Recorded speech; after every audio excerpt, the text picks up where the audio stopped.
साथियों नमस्कार। उम्मीद करता हूँ आप लोग अच्छे होंगे। आज हम लोग पाश्चात्य नीति शास्त्र के अंतर्गत महान जर्मनी विचारक कांट के शुभ संकल्प की अवधारणा पर अध्ययन करेंगे। चलिए शुरुआत करते हैं।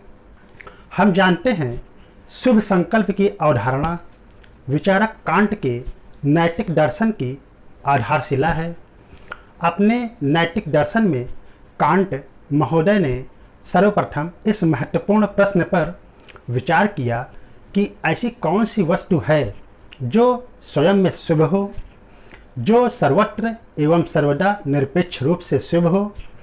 अंत में निष्कर्ष रूप में विचार करने पर विचारक कांट महोदय यह पाते हैं कि केवल शुभ संकल्प ही एकमात्र ऐसा निरपेक्ष और अप्रतिबंधित शुभ है।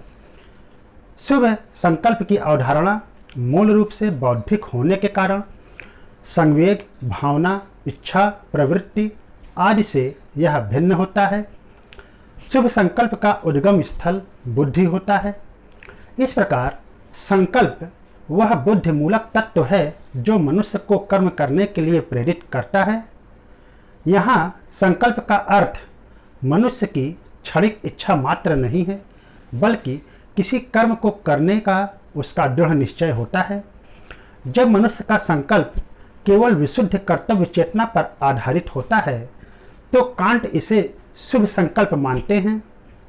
विचारक कांट महोदय यह भी मानते हैं कि केवल शुभ संकल्प ही एकमात्र शुभ नहीं है, बल्कि अन्य भी जैसे ज्ञान, साहस, धैर्य, प्रतिभा, तर्क शक्ति, आत्मसंयम, सम्मान, धन, यश, यह सभी निश्चित ही कुछ परिस्थितियों में शुभ होते हैं, किंतु ये सभी शुभ संकल्प की भांति स्वतः साध्य शुभ अथवा निरपेक्ष शुभ नहीं होते। अर्थात ये सभी शुभ संकल्प की भांति सर्वत्र और सदा रहने वाले निरपेक्ष शुभ नहीं हैं। इनका शुभत्व देश काल और परिस्थितियों तथा इनके परिणामों पर निर्भर करता है। शुभ संकल्प के अतिरिक्त अन्य सभी शुभ वस्तुएं तभी तक शुभ हैं जब तक उनका प्रयोग नैतिक नियमों के विरुद्ध और अशुभ उद्देश्यों की प्राप्ति के लिए नहीं किया जाता है। कांट के अनुसार शुभ संकल्प वास्तव में अपने आप में ही शुभ और साध्य है। शुभ संकल्प किसी अन्य साध्य का साधन नहीं बन सकता, यह स्वयं में प्रकाशवान है। विचारक कांट के अनुसार शुभ संकल्प विशुद्ध कर्तव्य चेतना पर आधारित नैतिक पूर्ण संकल्प है। यह पूरी तरह से परिणाम निरपेक्ष होता है, अर्थात इसका शुभत्व इसके परिणामों द्वारा नियंत्रित नहीं होता। यह कहा जा सकता है कि शुभ संकल्प द्वारा प्रेरित प्रत्येक कर्म शुभ होता है, भले ही इसका परिणाम कुछ भी हो।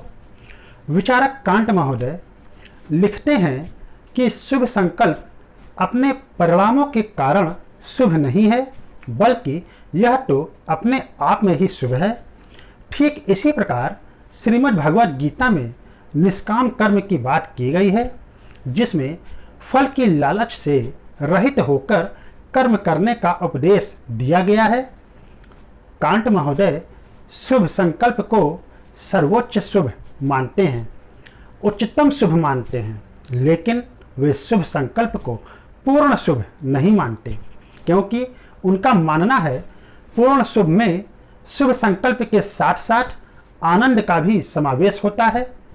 विचारक कांट का मानना है कि मनुष्य पूर्ण रूप से बौद्धिक प्राणी नहीं है।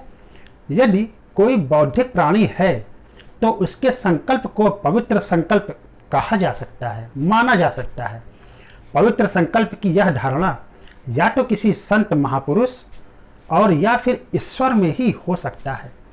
यह पवित्र संकल्प सामान्य मनुष्य की बात ही बस की बात ही नहीं है। कांट यह भी स्पष्ट करना चाहते हैं कि मनुष्य में विभिन्न प्रकार के सद्गुण पाए जाते हैं, परंतु ईश्वर में सद्गुणों के साथ साथ आनंद भी पाया जाता है। इस प्रकार कांट सद्गुण और आनंद में सामंजस्य स्थापित करने के लिए ईश्वर की सत्ता को मान्यता प्रदान करते हैं। इस प्रकार निष्कर्ष रूप में कांट यह कहना चाहते हैं कि शुभ संकल्प कर्तव्य के लिए कर्तव्य का कार्य करती है। शुभ संकल्प सर्वोच्च शुभ है, उच्चतम शुभ है, लेकिन पूर्ण शुभ नहीं है, क्योंकि पूर्ण शुभ में आनंद का भी समावेश होना चाहिए। विचारक कांट महोदय इनके अतिरिक्त भी ज्ञान, तर्क शक्ति, धैर्य, आत्मसंयम, सम्मान, धन, इन सभी को भी कुछ परिस्थितियों में शुभ मानते हैं, लेकिन इनका शुभत्व परिस्थितियों और परिणामों पर निर्भर होता है। लेकिन शुभ संकल्प स्वयं में ही शुभ है और प्रकाशवान है। साथियों, आज हम लोगों ने महान विचारक कांट के शुभ संकल्प की अवधारणा को समझने का प्रयास किया है। आने वाले वीडियो में हम लोग कांट के निरपेक्ष आदेश को समझेंगे। साथियों, इसी के साथ आप सभी को मेरा नमस्कार।